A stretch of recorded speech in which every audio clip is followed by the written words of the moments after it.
Quando se trata de guardar dinheiro, a caderneta de poupança continua sendo a escolha favorita dos brasileiros.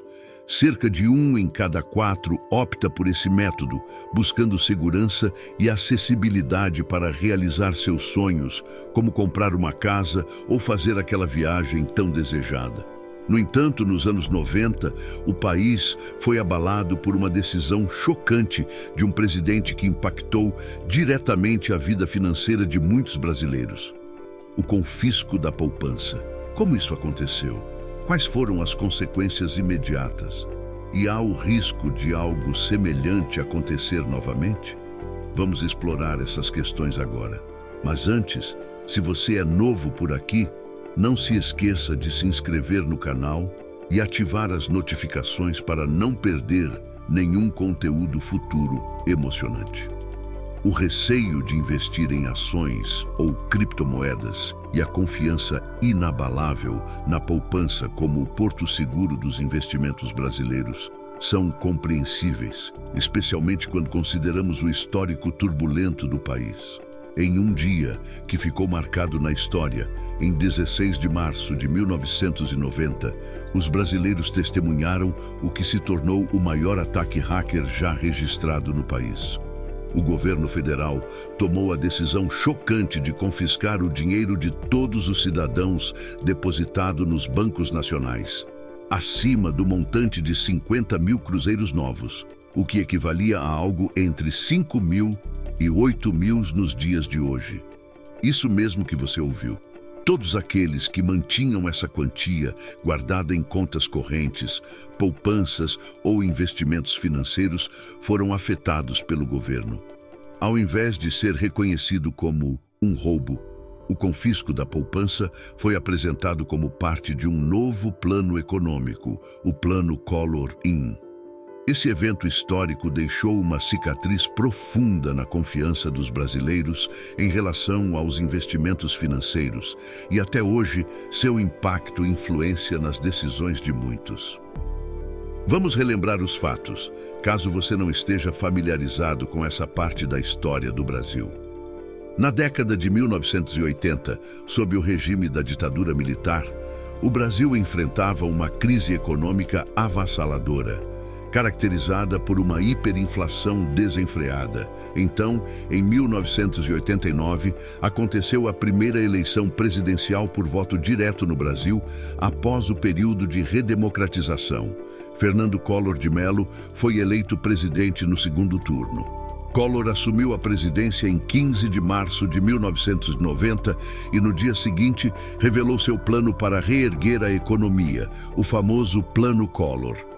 Foi em 16 de março de 1990, um dia após a posse do presidente Fernando Collor de Mello, que um evento crucial ocorreu no auditório do Ministério da Fazenda, em Brasília. Lá, dezenas de jornalistas participaram de uma coletiva de imprensa com a equipe econômica do novo governo, o primeiro eleito pelo voto direto em quase 30 anos. Naquele terceiro dia de um feriado bancário, a ministra da Fazenda, Zélia Cardoso de Mello, em uma tentativa desesperada de conter uma inflação de 84% ao mês, anunciou as medidas de um novo plano econômico. Esse já era o quarto plano em apenas 5 anos. Os anteriores, Cruzado em 1986, Bresser em 1987 e Verão em 1989, todos durante o governo do presidente José Sarney, não conseguiram estabilizar a economia. O novo pacote econômico, conhecido como Plano Collor, apresentava uma série de medidas drásticas, incluindo a mudança da moeda, o estabelecimento de um imposto sobre operações financeiras e o congelamento de preços e salários por 45 dias, entre outras. Nenhuma das 27 medidas anunciadas naquele dia, no entanto, chocou tanto os 149,4 milhões de brasileiros que assistiram à coletiva em cadeia nacional de rádio e TV, quanto o bloqueio das cadernetas de poupança. Cerca de 80% dos recursos investidos, não apenas em poupanças e contas correntes, mas também em aplicações financeiras, como o famoso overnight, ficaram retidos no Banco Central por 18 meses. Estima-se que o governo tenha confiscado o equivalente a cerca de 100 bilhões de reais, o que corresponde a 30% do produto interno bruto, PIB.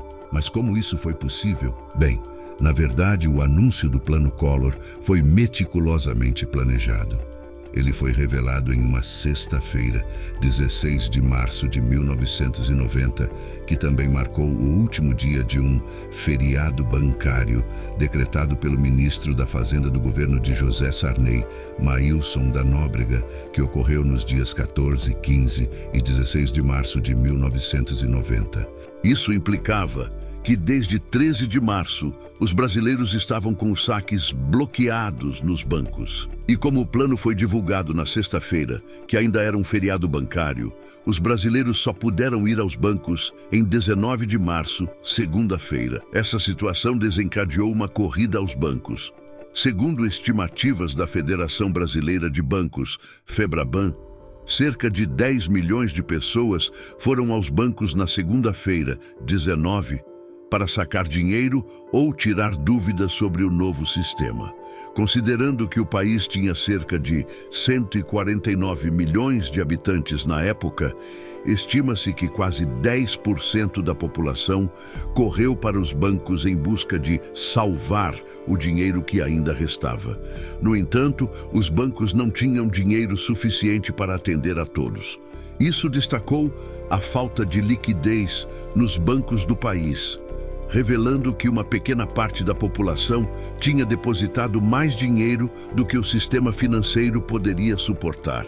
Por essa razão, vários gerentes foram até mesmo detidos por não disporem de recursos suficientes para atender os saques de seus clientes. Um exemplo disso tudo aconteceu em Campo Grande, MS, quando um agricultor ficou furioso ao descobrir que seu dinheiro estava bloqueado. Ele havia acabado de vender uma propriedade da família e depositado o dinheiro na caderneta de poupança com o objetivo de pagar os estudos dos filhos. Indignado com o confisco, entrou no carro, avançou na direção de uma agência do Banco Safra e quebrou a porta de vidro. Uma verdadeira saga de tragédias e lutas. Imagina a cena. Com o dinheiro em mãos após a corrida aos bancos, o povo brasileiro enfrentou uma nova batalha, mas desta vez nos mercados e comércios locais. A hiperinflação batendo a porta e o medo de novas medidas econômicas fizeram com que todos corressem para garantir o básico, comida. Aí começou o drama. Com a grana escassa, os comerciantes precisaram se virar nos 30, aceitando cheques e até vendendo fiado, recorrendo à velha e boa caderneta. Mas os danos foram pesados. Negócios fecharam as portas, famílias perderam tudo. E em casos extremos, o desespero levou a atos terríveis como o suicídio.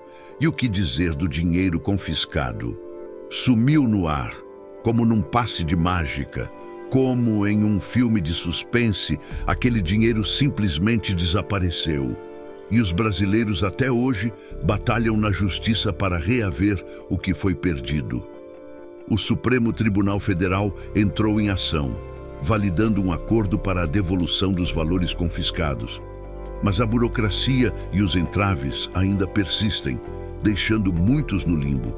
E a pergunta que não quer calar: isso pode acontecer de novo?